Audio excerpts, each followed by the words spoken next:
Hello everyone, welcome to value investing. आज मैं आपके सामने आईडीएफसी फर्स्ट बैंक का रिव्यू करूंगा। आईडीएफसी बेसिकली 1997 में फॉर्म हुई थी और उन्होंने अपनी कंपनी को 2005 में शेयर मार्केट में लिस्ट करवाया था। आईडीएफसी को 2014 में आरबीआई की तरफ से बैंकिंग लाइसेंस मिला और उन्होंने 2015 में आईडीएफसी बैंक को लॉन्च किया। आईडीएफसी फर्स्ट बैंक का फॉर्मेशन आईडीएफसी बैंक और कैपिटल फर्स्ट के मर्जर से हुआ था। आईडीएफसी फर्स्ट बैंक और कैपिटल फर्स्ट का मर्जर 2018 में हुआ था। आईडीएफसी बैंक बेसिकली एक इंफ्रास्ट्रक्चर फाइनेंसिंग कंपनी थी और कैपिटल फर्स्ट एक रिटेल ओरिएंटेड एनबीएफसी था जो कि कंज्यूमर और एमएसएमई फाइनेंसिंग करता था। आईडीएफसी फर्स्ट बैंक के एमडी और सीईओ मिस्टर मी वैद्यनाथन सर है। ये बहुत ही विजनरी पर्सन है और आईडीएफसी फर्स्ट बैंक से पहले इन्होंने सिटी बैंक और आईसीआईसीआई बैंक में काम किया है। आईसीआईसीआई बैंक के रिटेल सेगमेंट को ग्रो करने के लिए इन्होंने बहुत ही मेहनत किया था और आईसीआईसीआई प्रूडेंशियल लाइफ इंश्योरेंस का ये एमडी और सीईओ भी रह चुके हैं। इनके ट्रैक रिकॉर्ड को जानने के लिए हम इनके कंपनी कैपिटल फर्स्ट का ट्रैक रिकॉर्ड चेक करेंगे। अगर आप देखें तो इनका कैपिटल फर्स्ट का जो एसेट अंडर मैनेजमेंट था जो कि एफआई 2010 में 935 करोड़ था, वो बढ़ करके 8 साल में 32,000 करोड़ से भी ज़्यादा का हो गया था। अगर प्रॉफिट की बात करें जो कि 2010 में इन्होंने 15 करोड़ का लॉस किया था, वो 2018 में जब इनका मर्जर हुआ था 327 करोड़ में चला गया था। अगर आप ईपीएस जो कि अर्निंग पर शेयर देखें जो कि 2010 में क्योंकि उन्होंने लॉस किया था -2.5 था, 2018 में जस्ट इन 8 ईयर -2.5 से 33 हो गया जो कि बहुत ही अच्छा है। अगर आप रिटर्न ऑन इक्विटी देखें तो जो कि 2010 में -2.1 था, वो 2018 में 13.3 हो गया था। आप बोलोगे कि मैं 2018 तक का क्यों बता रहा हूँ, क्योंकि 2018 में इनका मर्जर हुआ था, 2019 में ये आईडीएफसी फर्स्ट बैंक बन चुके थे। अगर आप इनके मार्केट कैपिटलाइजेशन को देखोगे तो 2010 में 1100 करोड़ का था अराउंड, जो कि बढ़ करके 2018 तक वो 8000 करोड़ प्लस हो गया। बहुत ही मतलब 10 टाइम जस्ट इन 6 इयर्स हो गया। ये ट्रैक रिकॉर्ड देखने के बाद आप खुद ही समझ गए होंगे कि मिस्टर वी वैद्यनाथन सर एक बहुत ही केपेबल एमडी और सीईओ है। उनका मेन फोकस हमेशा से रिटेल ओरिएंटेड बैंकिंग की तरफ रहा है, ना कि होलसेल ओरिएंटेड बैंकिंग की तरफ। रिटेल और होलसेल ओरिएंटेड बैंकिंग को समझने के लिए मैं आपको एक एग्जांपल देता हूँ, एक उदाहरण देता हूँ। अगर मान लो किसी भी बैंक के पास 100 रुपए हैं, अगर वो बैंक किसी भी 100 लोगों को लोन दिया तो उनका पैसा एनपीए होने का चांसेस बहुत ही कम रहता है, क्योंकि अगर 100 लोगों में से कोई 5 लोग भी डिफॉल्ट किया तो बैंक को 95 रुपीज तो मिल ही जाएगा, प्लस उसके ऊपर इंटरेस्ट भी मिल जाएगा जो उनका प्रॉफिट रहेगा। But in the same scenario अगर वही बैंक 100 रुपए को किसी 10 कॉर्पोरेट को लोन देता है, उस 10 कॉर्पोरेट में से कोई 2 कॉर्पोरेट ने डिफॉल्ट कर दिया या पैसा नहीं दिया, तो बैंक को सिर्फ 80 रुपीज मिलेगा प्लस इंटरेस्ट। तो आप खुद ही देख सकते हो कि होलसेल बैंक में रिस्क बहुत ज्यादा रहता है डिफॉल्ट होने का as compare to retail oriented bank. इसलिए मिस्टर वी वैद्यनाथन सर हमेशा रिटेल ओरिएंटेड बैंक की तरफ ही फोकस ज्यादा करते हैं। चलिए बैंक के कुछ की फंडामेंटल्स देखते हैं। बैंक का current gross funded asset 1,13,000 crore है, जिसमें से कि 64% उनका रिटेल एसेट है। जैसे कि मैंने बताया था, वी वैद्यनाथन का main focus retail oriented banking बनाना, ना कि होलसेल ओरिएंटेड बैंकिंग बनाना। तो आप इस रिटेल एसेट परसेंटेज को फ्यूचर में ग्रो होते हुए देखोगे, जो कि 80-85% तक जा ही सकता है। अगर बैंक का कस्टमर डिपॉजिट देखा जाए तो वो अराउंड 84,000 करोड़ का है। अगर बैंक का कासा रेशियो, जो कि बहुत ही इंपॉर्टेंट रेशियो होता है, वो देखा जाए तो अराउंड 51% है। कासा रेशियो वो बताता है कि उनके बैंक में करेंट अकाउंट और सेविंग अकाउंट में कितना परसेंटेज ऑफ पैसा, मीन्स टोटल डिपॉजिट जितना भी है उसका कितना परसेंटेज उनका करेंट अकाउंट और सेविंग अकाउंट से पैसे आते हैं। ये बहुत इंपॉर्टेंट पैरामीटर होता है देखने का किसी बैंक के लिए, क्योंकि ये एक तरीके से उनके लिए इनपुट मटेरियल है। बैंक क्या करती है, पैसा लाती है कहीं से सस्ते रेट ऑफ इंटरेस्ट में, उसको किसी और को लोन में देती है हायर रेट ऑफ इंटरेस्ट में, और जो बीच का जो गैप रहता है, जो बीच का जो मार्जिन रहता है, वो अपने ऑपरेशन या फिर मार्जिन प्रॉफिट के लिए यूज करती है। जैसे कि आप समझ लो, आपने बैंक को दिया 1 लाख रुपए फिक्स डिपॉजिट के तौर पे, वही 1 लाख बैंक ने किसी थर्ड पार्टी को एज ए लोन दे दिया इन 12%। तो 5% और 12% का जो बीच का जो होता है 7%, उसमें से ही बैंक अपना opex means operating expenses, margin और वो बाकी सब खर्चा वर्चा निकाल करके उसी से चलाती है। तो मींस 7% बैंक का टोटल बचता है। तो बैंक के पास जितना कासा बहुत सस्ता लोन होता है, कासा बहुत सस्ता फंड वे ऑफ फंडिंग होता है बैंक के लिए, क्योंकि करेंट अकाउंट में 0% रेट ऑफ इंटरेस्ट चलता है और सेविंग अकाउंट में 3 to 4% इंटरेस्ट चलता है। तो आप अगर बैंक 12% में भी लेंड करती है तो उनको 7 to 8% बीच में मार्जिन बच जाता है, जो उनके लिए बहुत ही अच्छी होती है। नेक्स्ट पैरामीटर देखेंगे हम, capital adequacy ratio. Capital adequacy ratio वो बताती है कि बैंक को पास कितना फंड है जो कि वो in case of adverse condition वो उस फंड का यूज कर सकती है। तो एज पर आरबीआई गाइडलाइन ये अराउंड 10 to 11% है, मैं भी श्योर नहीं हूं, बट हाँ ये वेल अबव आरबीआई गाइडलाइन है। और आप इस कैपिटल एडुकेशन रेशियो को किसी दूसरे बैंक से कंपेयर करोगे, जैसे एचडीएफसी बैंक या फिर कोटक महिंद्रा बैंक, तो एचडीएफसी बैंक का अराउंड 17 to 18% होता है और कोटक महिंद्रा का बैंक का 22 to 23% था लास्ट क्वार्टर में। अब नेट वर्थ देखोगे तो बैंक का 20,000 करोड़ का नेट वर्थ है। रिसेंटली बैंक को क्रिजिल से AA का रेटिंग मिला बॉन्ड्स का, और उन्होंने अपना ब्रांचेस बढ़ा करके 601 कर दिया है। अब चलिए, at the time of merger V Vaidyanathan sir ने कुछ गाइडेंस दिए थे, उनका प्रोग्रेस देखते हैं और उनका भी करंट स्टेटस देखते हैं और कंपेयर करते हैं कि वो मर्जर के टाइम पे क्या था और अभी क्या है। अगर आप यहाँ पे देखोगे तो eight the time of merger उनका नेट वर्थ था समवेयर अराउंड 18,000 करोड़, जो कि बढ़ के 20,000 करोड़ का हो गया है। अगर आप कैपिटल एडुकेशन रेशियो देखोगे तो बेसिकली पहले था 16%, अब थोड़ा सा घटा है 15%, बट ये कोई प्रॉब्लम नहीं, इनका गाइडेंस है 13% से ऊपर, जो कि ट्रैक में ही है। मुझे नहीं लगता इससे कुछ मतलब एज सच कोई बहुत ही खराब नंबर है ये। अगर कासा डिपॉजिट देखा जाए, जो कि करंट अकाउंट और सेविंग अकाउंट में कितना पैसा होते हैं इनके पास, वो पहले था 5,000 करोड़, जो कि बहुत कम था, अब वो बढ़ के 45,000 crore. Just imagine 9 times in 3 years। अगर आप उसका टोटल डिपॉजिट्स का परसेंटेज कासा में कितना जाता है वो देखोगे तो पहले था 8.68%, जो कि बहुत कम था, जो बढ़ के 50.86% हो गया FY21 में, और इनका टारगेट था 30%, जो कि अचीव्ड हो गया है। अब एवरेज कासा रेशियो वो बताता है कि ऑन एन एवरेज इनके करेंट अकाउंट और सेविंग अकाउंट में कितना परसेंटेज पैसे रहते हैं as compare to the total deposit. तो पहले था 8.39%, जो कि बढ़ के अब 50.26% हो गया है, और इनका गाइडेंस था 50%, जो कि अचीव हो चुका है। अगर आप कोर डिपॉजिट देखो of total deposit and boring, पहले था 8%, अब जाके 47.1% है, जो कि 50% इनका गाइडेंस था और जो अभी ट्रैक में चल रहा है। अगर आप इनका नंबर ऑफ ब्रांचेस देखोगे तो पहले था eight the time of merger 206 था, अब बढ़ करके 601 हो चुका है, जो कि इनका गाइडेंस है 800 से 900, और ये ऑन ट्रैक है।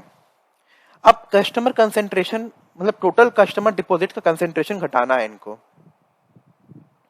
और जिसके लिए इन्होंने जो 5 करोड़ से कम वाली डिपॉजिट है उस पर ज्यादा फोकस किया है। तो आप यहाँ से क्लियरली देख सकते हो कि 31% से वो बढ़ के 82% हो गया। क्या होता है ना, अगर कोई ज्यादा पैसा वाला डिपॉजिट रहेगा और वो आके विड्रॉ करने को तो वो उनका ज्यादा पैसा चला जाएगा। अगर वही 1-1 लाख करके वो 5 करोड़ जमा करते हैं तो कोई 2 आदमी भी पैसा निकालता है तो मतलब उतना ज्यादा इफेक्ट नहीं होगा। बेसिकली आप होलसेल और रिटेल में वो समझो, फर्क समझो कि ज्यादा लोग डिपॉजिट करेंगे और कम लोग डिपॉजिट करेंगे बड़ा अमाउंट, और वो 10 लोग में से 1 लोग भी निकाल देता तो वो अमाउंट घट जाएगा ज्यादा। इसीलिए वो उनका मेन फोकस 5 करोड़ से कम का डिपॉजिट लेने पे है। अब टोटल टॉप 20 डिपॉजिटर्स कंसेंट्रेशन भी उन्होंने घटा दिया है, जो कि 40% eight the time of merger था, अब अराउंड 5% है। उनका टारगेट है 5%, जो कि ऑन ट्रैक है। अगर सर्टिफिकेट ऑफ डिपॉजिट्स देखा जाए तो उनका पहले 22,000 करोड़ का था, अब 6,000 करोड़ का हो गया है। एंड क्वार्टरली एवरेज LCR है परसेंटेज, जो 123% था, जो अब 166% है, and it is very good, जो 110 का इन्होंने गाइडेंस दिया था, जो कि बहुत ही अच्छे से वो फुलफिल कर रहे हैं। अब आ जाते हैं एसेट्स एंड अर्निंग पे। अगर आप देखोगे रिटेल फंडेड एसेट्स, जो कि eight the time of merger 36,000 crore का था, वो बढ़ के 72,000 करोड़ का हो गया है। इनका टारगेट है 1 लाख करोड़ का, जो कि अब टारगेट ऑन ट्रैक में है। अगर आप परसेंटेज वाइज में देखें उसी को, तो 35% था eight the time of merger, जो कि 64%, जो कि फिनोमिनल है। इनका जो मिस्टर वी वैद्यनाथन ने जो कहा कि वो होलसेल बैंकिंग, जो कि आईडीएफसी बैंक एक होलसेल बैंकिंग था, इंफ्रा बैंकिंग था, उससे कन्वर्ट होकर के वो रिटेल बैंकिंग की तरफ उनको फोकस करेंगे, जो कि आप क्लियरली दे सकते हो। पहले वो 35% ही था इनका रिटेल फंडेड एसेट, अब वो बढ़ के 64% हो गया, और इनका गाइडेंस है 70% का, जो कि अब ट्रैक है, जो 25 मुझे लगता है बहुत आसानी से 25 तक अचीव कर पाएंगे। अगर आप होलसेल फंडेड एसेट देखोगे, जो उनको उनका टारगेट था कि वो घटे होलसेल फंडेड एसेट, तो आप देखो कि 56,000 करोड़ था eight the time of merger, जो कि घट के अब 32,000 करोड़ हो गया है। इनका गाइडेंस था 40,000 करोड़ से कम होना, जो कि ऑलरेडी अचीव हो गया, बट अभी भी वो और ट्राई कर रहे हैं। अब देखा जाए तो टोटल बोरोइंग देखा जाए, मतलब टोटल जो बोरोइंग कंसेंट्रेशन देखा जाए, तो पहले 12% था, अब वो घट करके अराउंड 5.8% हो गया है, जो कि बहुत ही अच्छा, और उनका गाइडेंस है 5% का। अब देखा जाए ग्रॉस एनपी या नेट एनपी, ये दोनों बहुत ही इंपॉर्टेंट पैरामीटर होता है किसी बैंक का, बहुत ही इंपॉर्टेंट पैरामीटर होता है। ग्रॉस एनपीए बेसिकली वो होता है कि बैंक आइडेंटिफाई कर लेती है कि ये ये एनपीए होने का पॉसिबिलिटी है बहुत ज्यादा, और नेट एनपीए जो ऑलरेडी एनपीए हो चुका है। तो बेसिकली अगर आप देखोगे eight the time of merger 1.97% था, जो अभी बढ़ के 4.61% हो गया है। इसके पीछे भी कुछ रीजंस है, जो मैं आपको आगे वाले स्लाइड्स में बताऊंगा। अगर आप नेट एनपीए भी देखो तो 0.95% है, और अभी 2.32% है, और इनका गाइडेंस है 1.12% का। अब प्रोविजनिंग कवरेज रेशियो क्या होता है ना, कि बेसिकली बैंक क्या करती है कि कोई भी बैड लोन या कोई भी ऐसा लोन जो उनको लगता है कि ये एनपी हो जाएगा, या फिर ये कुछ बहुत खराब कंडीशन चल रहा है कंपनी का, तो उनके अगेंस्ट में वो जैसे इस क्वार्टर में वो 1,000 करोड़ कमाई, तो उसके उस 1,000 करोड़ में से वो प्रोविजन कर देती है 3,000 4,000 करोड़ साइड कर देती है, कि वो बोलती है कि मैं इस 3,000 4,000 करोड़ का मैं उस वाले लोन के लिए प्रोविजन कर देता हूँ, ताकि आने वाले समय में जब वो सच में एनपीए में कन्वर्ट हो जाए, तो मुझे इतना ज्यादा लॉस नहीं शो करना पड़े।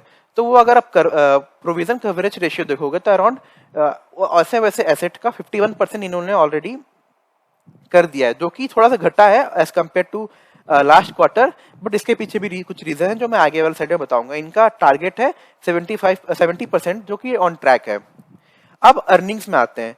अर्निंग्स में अगर आप देखोगे, तो इनका नेट इंटरेस्ट मार्जिन, जो मैंने एक एग्जांपल बताया था, जो आप 5% में आप बैंक को पैसा देते हो, और बैंक आगे 12% में पैसा लोन में देती है, जो उनका जो बीच का जो पैसा बचता है, उस पे से वो अपना ओपेक्स, ऑपरेटिंग एक्सपेंसेस, या फिर जो भी खर्चा है वो निकाल करके जो नेट मार्जिन बचता है, उसको नेट इंटरेस्ट मार्जिन कहते हैं। तो eight the time of merger वो 3.1% था, अब वो जाके 5.51%। ये बहुत ही अच्छा है 5.51%, क्योंकि ये मुझे नहीं लगता कि एचडीएफसी बैंक या कोटक महिंद्रा बैंक भी इतना नेट इंटरेस्ट मार्जिन है। अगर आप वो देखोगे, उनका गाइडेंस था 5 से 5.5% करने का, जो कि उनका इजिली अचीव हो चुका है। अगर कॉस्ट टू इनकम रेशियो देखोगे, तो वो ये बेसिकली बताता है कि वो पैसा कमाने के लिए कितना खर्च कर रही है। अगर आप देखोगे बड़े बड़े बैंक जैसे एचडीएफसी बैंक का, तो बहुत ही कम है, क्योंकि उनका ऑलरेडी बहुत ज्यादा ब्रांचेस स्टैब्लिश्ड हो गए हैं, और बहुत ज्यादा, और maximum branches profit earning branches हैं। तो बेसिकली क्या होता है कि जो भी ब्रांचेस है, जितना भी नंबर ऑफ ब्रांचेस है, उनको अब ओपैक्स मतलब ऑपरेटिंग एक्सपेंसेस अब ज्यादा नहीं करने का खर्च है, क्योंकि उनका ब्रांचेस ऑलरेडी सेटअप हो चुकी है, और वो ऑलरेडी रनिंग कंडीशन में है। बट ये एक नई बैंक है, अब इनको एक्सपेंड करना है, तो अब नए नए ब्रांचेस खुलेंगे, नए एम्प्लॉयज हायर करेंगे, तो उनको रिकरिंग मतलब अभी इनिशियल कॉस्ट बहुत ज्यादा होगा, इसीलिए कॉस्ट टू इनकम इनका बहुत ज्यादा है अभी, जो कि 77% है, जो उनको 25 तक 55% तक पहुंचना है। बट अगर आप दूसरे बड़े बड़े स्टैब्लिश बैंक के देखोगे, तो 35 to 30% रहता है कॉस्ट टू इनकम। अगर आप रिटर्न टू एसेट देखोगे, जो कि -3.70 था eight the time of merger, अब जाकर के -1.5% हो गया है। इनका गाइडेंस है 1.4 से 1.16%। अगर रिटर्न ऑन इक्विटी देखोगे, जो कि -36% था eight the time of merger, वो अब घट करके -13% हो गया है। और इनका टारगेट है 13 to 15%। Return on equity basically क्या होता है कि कोई भी कंपनी या कोई भी बैंक, उन्होंने जितना का भी इनका इक्विटी है, जैसे उन्होंने 1000 करोड़ का इक्विटी छोड़ा हुआ है मार्केट में, तो उस नंबर ऑफ इक्विटी में उनको कितना वो प्रॉफिट कमा रहे हैं, वो कितना ग्रोथ कर रहे हैं, उसका ये कैलकुलेशन होता है। अब लास्ट क्वार्टर तक देखोगे तो 2.73 था, बट इस क्वार्टर में -13.31% हो गया, क्योंकि इन्होंने इस क्वार्टर में लॉस रिकॉर्ड किया है, और वो इनका टारगेट है 13%, जो कि अब ट्रैक में है। अब चलिए देखते हैं हम इनका एनपीए, जो कि एसेट क्वालिटी, जो कि बहुत ही इंपॉर्टेंट होता है किसी बैंक के लिए। अगर इनका सेगमेंट वाइज एनपीए देखोगे, अगर रिटेल सेगमेंट में देखोगे तो इनका एनपीए प्री कोविड था 2.26, अब पोस्ट कोविड ड्यूरिंग कोविड हो गया 3.86। आप समझो बहुत लोग अब क्योंकि बिजनेस बंद हो गया है, वो डिफॉल्ट कर रहे हैं पैसा देने के लिए। तो अभी कोविड के सिचुएशन में ना ही मतलब केवल सिर्फ यही बैंक कोई प्रॉब्लम नहीं हो रही है, बड़े बड़े बैंक जैसे HDFC bank, ICICI bank, Kotak Mahindra bank, सबके ग्रॉस एनपीए और नेट एनपीए बड़े हैं। तो इट्स नॉट लाइक कि इसी बैंक को केवल प्रॉब्लम हो रहा है। अगर आप कॉर्पोरेट नॉन इंफ्रा में देखोगे ग्रॉस एनपीए तो 3.08% था, जो कि अभी 2.91% हो गया। अगर आप इंफ्रास्ट्रक्चर में देखोगे तो 4.69% था, जो कि 15.65% हो गया। ये इनका मेजर प्रॉब्लम हुआ। इनका अगर आप सही से एनालाइज करोगे तो इनका अभी इस रिसेंट क्वार्टर में एक मुंबई पुणे टोल गेट में एक प्रोजेक्ट, इंफ्रा प्रोजेक्ट लोन था, जो कि बंद पड़ा था, क्योंकि वो बंद हो गया था क्योंकि कोरोना वायरस के सारे में उतना रेवेन्यू जनरेट नहीं कर पा रही थी। तो उस चीज के लिए वो एनपीए कन्वर्ट हो गया था, जिसके कारण इनका gross NPA net infrastructure side में बहुत ऑलमोस्ट ट्रिपल हो गया लास्ट क्वार्टर से, जिसके कारण इनका ग्रॉस एनपीए नेट एनपीए हिल गया है। अगर आप टोटल देखोगे तो जो कि प्री कोविड 2.83 था, अब ड्यूरिंग कोविड 4.16 हो गया। और मुझे लगता है कि आने वाले समय में जैसे कोविड खत्म हुआ, जैसे बिजनेस ट्रैक में आएगी, नॉर्मल होगी, तो मुझे लगता है कि ये ग्रॉस एनपीए नेट एनपीए का भी नंबरिंग अपने आप ट्रैक में आ जाएगी। अगर आप प्रॉफिटेबिलिटी देखना चाहते हैं, बेसिकली दो प्रॉफिट, जैसे मैंने बताया था, अगर कोई भी बैंक 1000 करोड़ कमाती है, उसमें से कुछ पैसा वो साइड में रख देती है, ताकि वो उस पैसे को, अगर कोई कंपनी कोई भी बड़े लोन अगर एनपीए होता है, तो वो बता सकती है कि मैंने इसके लिए ऑलरेडी प्रोविजन कर चुका रखा था अपने प्रॉफिट से, तो मुझे इतना लॉस नहीं हुआ, इससे कम का लॉस हुआ।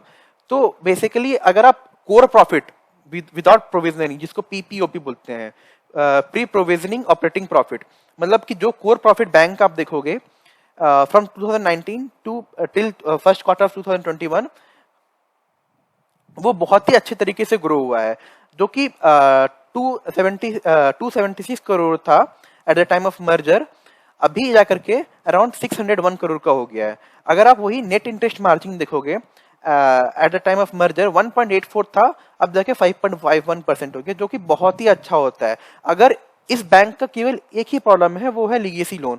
जिस दिन ये लीगेसी लोन अपना खत्म कर लेंगे और अच्छे से ग्रो करेंगे रिटेल ओरिएंटेड साइड में, इनका री रेटिंग डेफिनेटली होगा। इनका मेन प्रॉब्लम है लीगेसी लोन, जो कि आईडीएफसी बैंक से आया है, और वो एनपीए में कन्वर्ट हो रहे हैं, और उनके कारण इनका पूरा बैलेंस शीट और उनका पीएलएन, प्रॉफिट एंड लॉस स्टेटमेंट, सब हिल जा रहा है। अब बैंक का नेगेटिव पार्ट में जाते हैं। बैंक ने कुछ स्ट्रेस्ड अकाउंट आइडेंटिफाई किया है, जिसमें से एक वोडाफोन आइडिया भी है, बट इन्होंने वोडाफोन आइडिया अभी तक मेंशन नहीं किया है as a stressed account. But मुझे लगता है आने वाले क्वार्टर में उनको करना ही पड़ेगा, क्योंकि वोडाफोन में उनका अराउंड 3200 करोड़ का एक्सपोजर है, जिसमें से उन्होंने अभी तक केवल 15% ही प्रोविजन किया है। अगर वोडाफोन आइडिया डूब जाता है या फिर कुछ बंद हो जाती कंपनी, तो उनको पूरा का प्रोविजन करना पड़ेगा, जिससे इनका और भी ज्यादा लॉस हो सकता है। तो अगर आप अभी देखें तो अभी अराउंड इन लोगों ने इतने सारे 1371 करोड़ का स्ट्रेस एसेट आइडेंटिफाई करके रखा हुआ है, जिसमें से उन्होंने ऑलरेडी 67% प्रोविजन करके, मतलब 915 करोड़ का प्रोविजन करके रखा है। तो ये एक बहुत बड़ा डिसएडवांटेज है इस बैंक का, बहुत ही बड़ा डिसएडवांटेज। अगर आप एडवांटेज देखोगे तो उनका मैनेजमेंट बहुत अच्छा है, इनका बिजनेस मॉडल, मतलब सोच बहुत अच्छा है, बिजनेस मॉडल बहुत अच्छा है, बट उनका डिसएडवांटेज में देखोगे तो इनका पास बहुत ज्यादा लीगेसी लोन है। बहुत ज्यादा लीगेसी लोन है, जिसके कारण इनको बहुत ज्यादा स्ट्रगल करने वाला पड़ेगा आने वाले 1-2 साल में। तो जब तक ये लीगेसी लोन खत्म नहीं होता, इनका शेयर का री रेटिंग होना बहुत ही मुश्किल है। अगर आप इनका आइडेंटिफाइड एसेट्स का eight the time of merger, ये एक पॉजिटिव पॉइंट आप ले सकते हो। जैसे वी वैद्यनाथन सर ने बताया था कि मेरा focus main retail oriented banking में जाने का है, ना कि होलसेल ओरिएंटेड बैंकिंग में जाना है। अगर आप देखोगे eight the time of merger wholesale oriented bank था जो कि स्ट्रेस एसेट था, ठीक है, अराउंड 4138 करोड़ का था, और वो घटते घटते घटते घटते 1371 करोड़ का हो गया है, जो कि बहुत ही अच्छा है। और उसके अगेंस्ट में प्रोविजन 915 करोड़ का किया हुआ है, जो कि बहुत ही अच्छा है। अगर आने वाले, मुझे लगता है 1-2 साल में ये अपने जो लिगेसी लोन का जो प्रॉब्लम है वो अपना घटा के खत्म कर देंगे, और फिर इनका रीरोटिंग होगा, फिर इनका बहुत ही अच्छा ग्रोथ होगा। तो मुझे ऐसा लगता है कि जब तक ये बैंक अपना लिगेसी लोन से खत्म नहीं करते जो भी इश्यूज हैं, तब तक इनका री रेटिंग होना बहुत ही मुश्किल है। बट अगर एक बार इनका लीगेसी लोन जो कि आने वाले क्वार्टर में खत्म ही हो जाएगा, जैसे आपसे इनका ट्रैक रिकॉर्ड हमने देखा, जिस तरह से घटा रहे हैं, तो ये बैंक बहुत ही अच्छे से ग्रो करेगी और इनका फ्यूचर बहुत ही अच्छा रहेगा, क्योंकि इनके मैनेजमेंट बहुत ही कैपेबल है किसी बैंक को ग्रो करने के लिए। चलिए इसी के साथ मैं अपना ये वीडियो समाप्त करता हूँ। Thank you for watching the video.